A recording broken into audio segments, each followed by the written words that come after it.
folks. Welcome back to another episode of the Fantasy Hockey Hacks podcast. Devon Davidson here, driving along with Bruce Gunther and John Enns. This is your first ever Truckcast edition of the Hacks podcast. We are just making our way back from Edmonton, Alberta, where we just participated in the 2024 edition of the Heavy Hockey Showdown. Big shout out to everyone that was there today. I really appreciate all of your support. Thank you to everyone that donated and helped to raise funds in support of the Sexual Assault Center of Edmonton. It was a lot of fun. Obviously, a big thank you to Michael and Dash for putting on such a great event. Thank you to all the guys over at Edmonton Sports Talk, Dustin Nielsen and Tom Gazzola, Matt Awanek, all those guys. Really appreciate it, Lieutenant Eric as well. So yeah, here we are. Bruce, better get you in here, buddy. We're passing the mic around, so if this seems a little strange, our apologies, but we're recording onto an iPhone right now with our USB-C microphone. So anyway, here you go. So Bruce, what'd you think of the event this weekend? It was a good time. That was lots of fun. You get to meet everybody and check everything out. The hockey game was really cool to watch. It's and I just sat in the stands, so I didn't play. I got a bum knee, so I can't play. So just watch, made fun of everybody. Watch Tyler and his half clapper. I think that was a half clapper. Or was it a full? I think it was half. I'm giving him the credit for the full clapper there. I mean, awesome. Full clapper at 20 feet, 25 feet. It was fantastic. It's good.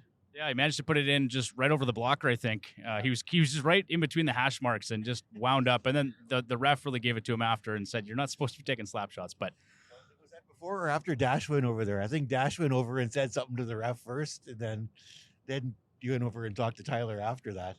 Yeah, that might have been the case. I missed it. The benches were packed, so if you were kind of in the wrong spot, you got pushed to the back of the bench. You had to wait until you got some room to clear up. But anyway, yeah, it was fun. Tyler had a good game, 2 goals and an assist or 2, I think. He looked great out there. I just got to ride his coattails a bit. I had a goal and an assist in this game. That was a lot of fun. But John, what about you? What'd you think? Let's talk a little bit too about your first venture out to Rogers Place. That was your first experience at the new arena, and then of course the Heavy Hockey Showdown. Yeah, no, that was a lot of fun. The Heavy Hockey Showdown was great. Just a couple mini games there. They were exciting. There was lots of goals scored and a lot of fun. Even a good Donnybrook too. So that was nice. Yeah, no, just a lot of fun with the Heavy Hockey Showdown there and meeting some of the guys.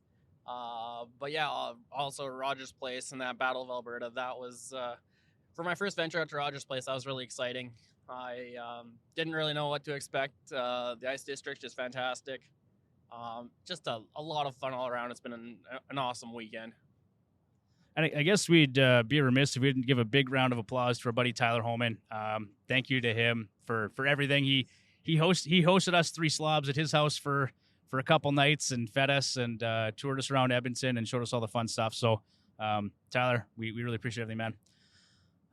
What's this? Injury alert. Troy Terry is starting in your lineup, but was downgraded to out. Oh, my apologies to you, Bruce. I picked up 2 guys, and they're both out now with injuries. They call that the Bruce curse. Yeah, that's too bad. So anyway, we've kind of rambled here a little bit to start the pod, but today we're doing, what is this, Bruce? This is episode 170, I believe. Yeah, week 20 preview. Might be week 21. We kind of got mixed up with our naming again because there was that 1-2 week period. But I think we'll stick with week 20. That's what we're going with, which will be out as you listen to this on February 26th. So as we always do, we're going to start our episode with John's list. If you're a regular listener of the podcast, you're undoubtedly familiar with John's list.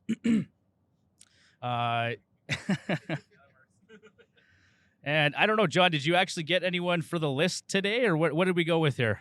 No, it doesn't look like it, but Bruce always has me covered. So this week's version of the list, we got the Vegas Golden Knights for just being a bunch of knobs again and just circumventing the cap and putting people on IR or LTIR, and it's just getting old and it's annoying. I hate it.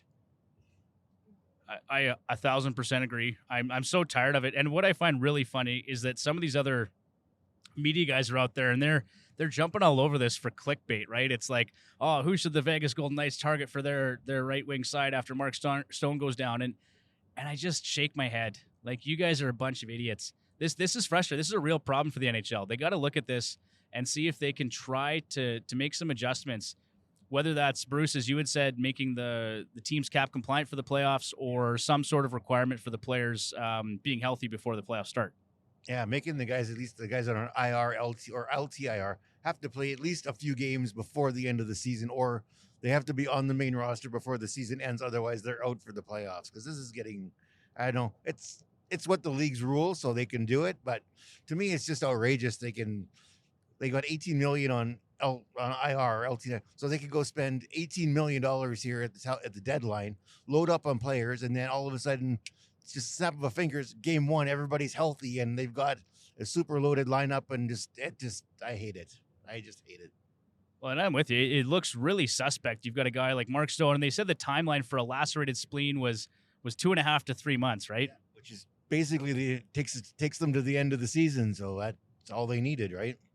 It's a really, really iffy timeline. The one thing I will say is we were all upset about Jack Eichel going down on LTIR, but now he may be available for the upcoming road trip, so maybe not quite as much cap circumvention as we had expected. But so there you go. That's John's list this week. The Vegas Golden Knights, bunch of cheaters, don't like them. Fantasy lock of the week, Bruce. I'm gonna let you rip through this one. Did we get this updated or not? I don't know if we did. We didn't update it, but we can stick with Connor because he's basically, what was it? I was just taking a quick look here. I think it was 18 points over the last 7 games. So they're all assists, mind you, but you look at his basically everything. He's got more points than everybody else here over the past week or so. So I think all of the other numbers are probably, well, they didn't get a whole lot of power play time, especially over last night anyway. So, but yeah, we'll make McDavid the lock of the week because. So. You know what? I'm going to go ahead too and just offer up Mattias Janmark for the lock of the week after. The fight of the night. That was fantastic. Yeah. Didn't know what hit him, literally. Well, Tyler and I were laughing because Mattias Janmark is not a guy that I don't think any of us realized he could fight ever. No, and he ran out there and he just started the lawnmower on Blake Coleman. I absolutely loved it. That was pretty fantastic. And I'm glad somebody responded after Coleman dumped McDavid up in the corner. Oh, yeah. It's like, because both Janmark and Coleman were already in the box for something else. And I don't even think they took a stride out of the box, and Janmark was on top of them and just beating the crap out of him. It was fantastic. So, I mean, saying that, we'll try and be a little bit objective here. Full marks to the Calgary Flames, who outplayed the Edmonton Oilers from start to finish. That is unfortunate. They owned the Oilers last night. Skinner is the reason why it wasn't more than 6-2 or 6 whatever it was. But Skinner was the only reason why the score wasn't worse than it was, because he made several 5-bell saves in the first 10 minutes of the game there. I don't know, what did we give up? 6 or 7 breakaways? Like it was like the Red Sea parted when a Flame had the puck. It was right straight at Skinner, and it's like, oh, not again. It happened. It was rough to watch. Let's not dwell on it too much though. Let's move on here to edge work. So Bruce, I'm gonna hold this. You can go through edge work because this is your deal. So here you go, buddy. Okay. So as we said earlier, we're week 20 here. So this is where we put in the work to give you the edge for your fantasy hockey league. So we're going to go over the schedule, waiver wire targets, and guide you to victory, at least hopefully. So for week 20 here, the week follows a similar pattern as previous weeks. We got 52 games on the schedule, 3 full days, Tuesday, Thursday, Saturday, and 4 light days. The light days are where 50% or fewer NHL teams are in action. Oh, do you really going to take a picture of me while I'm doing this? I think you've got more of Devon than me, so that's just fine. In terms of attempting to optimize schedule for games played, 11 teams play 4 games next week. Of those teams, Edmonton and Edmonton, check that out, play 3 of their 4 games on light days. And 3 teams, Arizona, LA, and Ottawa, play 2 of their 4 games on off nights or late nights. Also of note, Anaheim and Jersey play 2 of their 3 games on light days. The teams to fade this week are Calgary, Chicago, and the Rangers, as they only played 2 games this week. So just a quick recap here. We've got 4 games Monday, 12 on Tuesday, 2 Wednesday, 12 on Thursday, 3 on Friday, 13 on Saturday, and 6 on Sunday. And then we've got all the individual teams here listed for what play 4, 3, and 2 games in the show notes. You can check those out. We can move our way now into waiver wire targets here for that's week 20, I hope. Targets here will be focused on players that are rostered less than 50% of Yahoo or Fantrax leagues. When considering players to target, we review recent performance, player deployment, and upcoming schedule, and more. You want me to start with the first guy? Go for it. Okay. First guy on our forward list here is Dylan Strome, rostered 26% in Yahoo, playing for the Washington Capitals center. Washington's got 4 games this week. They're at home to Ottawa, on the road to Detroit, home to Philly, and Arizona. Strome, as time of writing here, was on line 1 with Ovechkin and TJ Oshie, and centering that first power play unit. So he's got 7 points here, 1 goal, 6 assists in the last 4 games. Strome is working out well on the Capitals' top line, at least at this time of writing. He was averaging just under 20 minutes a game time on ice. Strome is shooting at a career best 2.2 shots per game and is on pace for 62 points, and is also on pace for a new career high in goals at 31. That's fantastic. He's gone in both our leagues already. So. A guy that's typically out there and available at 26% roster, Bruce, he's got to be somewhere, not in the leagues we're playing in, like you said, but and we forgot to preface this whole conversation by saying that if the players aren't as detailed as we normally would have them, yeah, we were kind of just being a little bit. Bruce wrote the show notes while he was watching the hockey game. Yeah, there was a lot of that. I was writing a bunch of notes here as we were leaving from Edmonton to Saskatoon. So anyway, we'll carry on. We just want to make sure you guys had something to start your week, and we didn't leave you high and dry. So next up here, we got Gabriel Vilardi, center right wing eligible for the Winnipeg Jets. He's rostered in 34% of Yahoo leagues and 69% in Fantrax. They've got 4 games on the upcoming schedule: St. Louis, Dallas, Carolina, and Buffalo.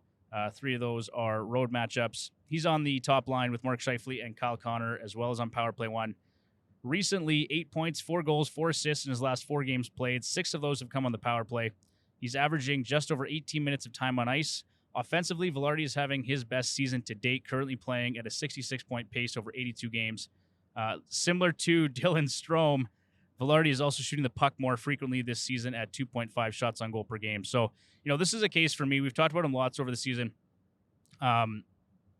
Just watching him play in that series, that LA-Edmonton playoff series last year, I really got an appreciation for how good Vilardi was and what the potential was. And then just seeing the deployment he's getting this year, Bruce, it's he's a player you got to look out for. Yeah, other than his injury here earlier in the season, he's been doing great work there on the top line with Scheifele, and I think he's playing with Connor now, right? Is that what we had down, Connor? Yeah. Yeah, he's been doing great. And yeah, he was someone we mentioned too before the season as someone that could possibly break out, and I'd say he's doing it. Yeah, we got a couple things right, Bruce, in the off season. You can't win them all, but okay, buddy, here you can take over the next one. Here we got another exciting young player to talk about. All right, next player on the list here is Wyatt Johnson from the Dallas Stars, rostered 39% in Yahoo, 73% in Fantrax. Those Fantrax boys know their stuff. Dallas has got 4 games this week too. At home to the Islanders, on the road to Colorado, then home to Winnipeg and the Sharks. He's on line number 1. That line number 1 with Ben and Stankoven? That was line 1 or line 3? That is a typo. He's on line 3 right now with Jamie Benn and Logan Stankoven. I'm like, boy, they're doing well if they're on line 1. Johnson has been great again this season, improving on a 41-point performance from a year ago. Johnson has already got 40 points in 33 fewer games, 56-point pace over a full season, playing with a very talented prospect like Logan Stankoven, and a proven vet like Jamie Benn should help Johnson remain productive. Since January 12th, the 20-year-old has produced 17 points, 9 goals in 19 games, an impressive 82-game pace of 74 points. The Stars seem content to let the sophomore play too. He has played 21-plus minutes twice over his last 4 games. I think this is my new waiver wire pickup after I dropped both Monahan and Terry because they're both out, and that's what I picked them up for today, and they're both out. So, moving on. Yeah, Bruce, I'd say that's a pretty good pickup. I probably would have grabbed him myself, except I've already got Matt Duchene and Rupe Hintz on my roster. So how many Dallas Stars players do I need to roster? Okay, next up here, maybe a little less exciting, but Mason McTavish playing for the Anaheim Ducks, rostered in 40% of Yahoo leagues, 79% in Fantrax. 3 games on the schedule: San Jose, New Jersey, and Vancouver. He is playing on the second line with Frank Vetrano and Troy Terry, as well as on power play 2. He is another young, promising player. Mason McTavish having an excellent season with 38 points and 17 goals in 49 games played. 10 points and 4 goals in his last 11 games should be appealing enough for most fantasy managers. He seems to really be coming on strong here of late, so give him a look. I like that. That's a juicy matchup against San Jose and New Jersey, even in terms of their goaltending. Should be a target this week. So, okay, let's move on to our last forward here, Bruce. All right. Last forward here is Alexis Lafreniere, New York Rangers. He is rostered 38% in Yahoo, 64 in Fantrax. Like I said, those Fantrax guys know what they're talking about. Rangers only have 2 games this week. They're at home to Columbus, on the road to Toronto. He is playing on line 2 with Artemi Panarin and Vincent Trocheck. He's got a spot on power play 2 as well. 5 points in his last 4 games. He's averaging just over 17 and a half minutes per game in that span. He has got just over, God, I must have wrote these notes, just over 3 shots per game during that 4-game run as well. Lafreniere is in the midst of his 4th year breakout, currently on pace for 51 points over a full season. I'm not convinced that the first overall pick will ever live up to the hype or the 100-point season some folks have suggested. That was just something I said, like, really? But he could do it. You never know. But right now, he is worth a look for the remainder of the season and in Dynasty and Keeper formats. So I'll just clarify, Bruce. I was referring to Johnny Lazarus, our buddy Johnny, who's been on the podcast a couple times. And Johnny said he thinks that Alex Lafreniere could probably hit 100 points in his career. And I'm just not convinced at this point that that's going to happen. Now, we were talking about this the other day. Ryan Nugent-Hopkins took him 11 seasons before he hit the century mark. So, I mean, I guess it's certainly possible. But I'm just not convinced at this point. So I guess we'll keep an eye on him. But either way, he's looked good. Much improved. And then just sort of as an honorable mention or a bonus ad here, I wanted to just mention Boone Jenner again. 55% rostered in Yahoo, 67% in Fantrax. He's got 8 points and 5 goals in his last 6 games. He's been exceptionally productive of late. He provides helpful category coverage. He had a +5 rating, 6 PIMs, 25 shots on goal, 4.16 shots on goal per game, 16 hits, 2.66 shots on goal, or hits per game, sorry. 69 faceoff wins and over 22 minutes of time on ice in those 6 games. So he's been really dialing it up of late, and that's a guy that I would absolutely love for the Edmonton Oilers to grab in a trade, although it sounds highly unlikely at this point. But yeah, that one could be a little tough, although they could find a way. I guess if they move Fogle out for him, that would be enough cap space. But going forward, that might be doable, but it would be what you'd have to give up to get him out of there. That would be the big thing, because he's on for what, 2 or 3 more years under contract? Yeah, he's signed for 3 more years. I can't remember the exact. It might be 4.25 or 4.5, but there's some cap gymnastics there to make that work. And it sounds like Columbus isn't really that interested in moving him. Holland out. He can't do cap gymnastics. No. Okay, let's move on to defenseman here. We've got a good young guy here from Washington, Bruce, that I think you're probably pretty keen to talk about. Yeah, Rasmus Sandin here. So he's only rostered 12% in Yahoo, 49% in Fantrax. Like I said, those guys know what they're doing. As I mentioned before, Washington's got 4 games this week. Let's see, home to Ottawa, road to Detroit, home to Philly, home to Arizona. He's playing on pair 2 with Nick Jensen, and he's got a spot on power play 2 as well.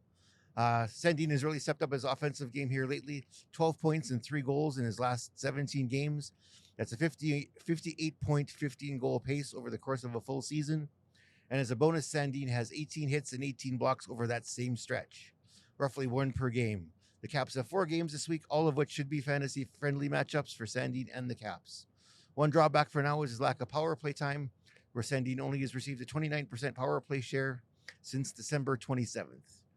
I'm thinking that at some point, I think if Sandin keeps this up, they might have to give him a look on power play 1 and see what he can do with Ovechkin and the rest of the crew and move Karlsson down a bit, because Karlsson really hasn't had a great season, points-wise anyway.